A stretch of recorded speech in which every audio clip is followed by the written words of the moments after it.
வணக்கம் நண்பர்களே. இது உங்கள் கோட் லைஃப் 87. நான் உங்கள் ஷாஜகான்.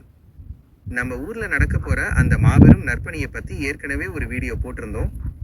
இப்போ நம்ம சமூக ஆர்வலர் சகோதரர் எஸ் அப்துல் மாலிக் அவங்களும் அரசு பொதுநல மருத்துவர் டாக்டர் அண்ட் ஃப்ரூக் அப்துல்லா அவங்களும் மக்கள் எல்லாரும் இன்னும் தெளிவா தெரிஞ்சுக்கணும்னு சில முக்கியமான விவரங்களை முழுமையா ரெடி பண்ணி கொடுத்துருக்காங்க. அதை ஒரு வரியும் மாத்தாம அப்படியே உங்ககிட்ட கொண்டு வந்து சேர்க்கிறேன், நல்லா கேட்டுக்கோங்க.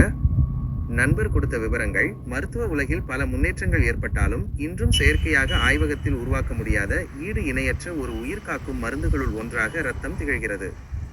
ஒரு மனிதனின் இரத்தத்தை மற்றொரு மனிதனால் மட்டுமே வழங்க முடியும். இரத்த தானம் செய்வது பெறுபவருக்கு மட்டுமல்ல, தானம் செய்பவருக்கும் ஆரோக்கியமானது. இரத்த தானம் செய்யும் போது உடலில் உள்ள இரும்புச்சத்தின் அளவு சீராக பராமரிக்கப்படுகிறது. இது இதய நோய் ஏற்படும் அபாயத்தை குறைக்கிறது.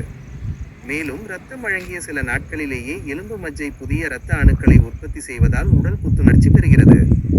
பிளேட்லெட்டுகள் பை தட்டணுக்கள் பிளேட்லெட்ஸ் டெங்கு காய்ச்சல் மற்றும் புற்றுநோய் சிகிச்சையில் இருப்பவர்களுக்கு வழங்கப்படுகிறது.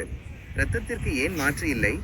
இரத்தத்தில் உள்ள சிவப்பு அணுக்கள், வெள்ளை அணுக்கள், பிளேட்லெட்டுகள் மற்றும் பிளாஸ்மா ஆகியவற்றின் சிக்கலான புரத அமைப்பு மற்றும் உயிரியல் செயல்பாடுகளை முழுமையாக பிரதிபலிக்கும் வகையில் இதுவரை எந்த ஒரு செயற்கை பொருளையும் விஞ்ஞானிகளால் திறம்பட உருவாக்க முடியவில்லை.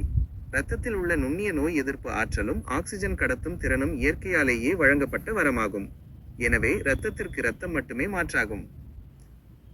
இரத்த தானம் செய்வோம், உயிரை காப்போம் என்பது வெறும் முழக்கமல்ல, அது நம் சமூகத்தின் மீதான நம்முள்ள கடமை.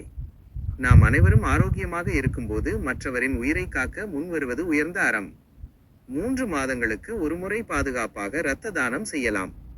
எனினும் வருடத்திற்கு ஒரு முறையேனும் இரத்த தானம் செய்வதை ஒரு வழக்கமாக மாற்றிக்கொள்வோம்.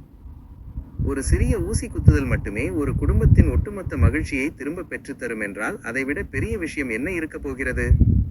உயிரை காக்கும் இந்த உன்னத பணியில் இணைந்து ஆரோக்கியமான சமுதாயத்தை படைக்க உறுதியேற்போம். சமீபத்தில் எந்த பெரிய அறுவை சிகிச்சையும் செய்திருக்க கூடாது. மற்றபடி ஆரோக்கியமான அனைவரும் ஆண் பெண் பேதமின்றி இரத்தம் கொடையாக வழங்கலாம். ஒரு நபர் தானமாக தந்த ஒரு யூனிட் சுமார் 350 முதல் 450 வரை மீலி இரத்தம் அப்படியே பயன்படுத்தப்படுவதில்லை. நவீன இரத்த வங்கி மையங்களில் அது கூறு பிரிப்பு காம்போனன்ட் செப்பரேஷன் முறைப்படி பிரிக்கப்படுகிறது. சிவப்பு இரத்த அணுக்கள் ரெட் பிளட் செல்ஸ் விபத்துகளில் இரத்த இழப்பு ஏற்பட்டவர்களுக்கும் கடுமையான இரத்த சோகை உள்ளவர்களுக்கும் வழங்கப்படுகிறது. பிளாஸ்மா தீக்காயங்கள் மற்றும் உறைதல் குறைபாடு உள்ளவர்களுக்கு வழங்கப்படுகிறது. தமிழ்நாட்டை பொறுத்தவரை அறுவை சிகிச்சைகள், விபத்துகள், மகப்பேறு கால அவசர நிலைகள் மற்றும் தலசீமியா போன்ற இரத்த சோகை நோயாளிகளின் சிகிச்சைக்கு தினமும் ஆயிரக்கணக்கான யூனிட் இரத்தம் தேவைப்படுகிறது.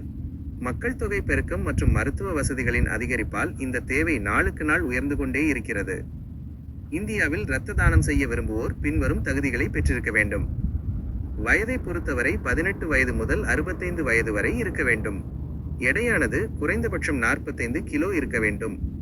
தீவிர நோய்கள், தொற்று நோய்கள், HIV, ஹெப்பாட்டிட்டிஸ் இல்லாதவராக இருக்க வேண்டும்.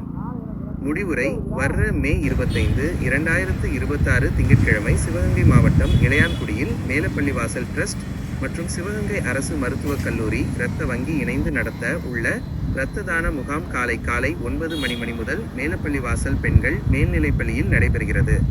இந்த முகாமில் கலந்து கொண்டு இரத்தம் கொடையாக அளித்து முகாமை வெற்றி பெறச் செய்யுமாறு இளையான்குடி மற்றும் சுற்றுப்புறத்தில் வாழும் சகோதர சகோதரிகள் அனைவரையும் அன்புடன் அழைக்கிறோம். என்றும் உங்கள் ஆதரவுடன் நான் உங்கள் ஷாஜகான். கோட் லைஃப் 87 பார்த்துக்கோங்க. ரொம்ப நன்றி, வணக்கம்.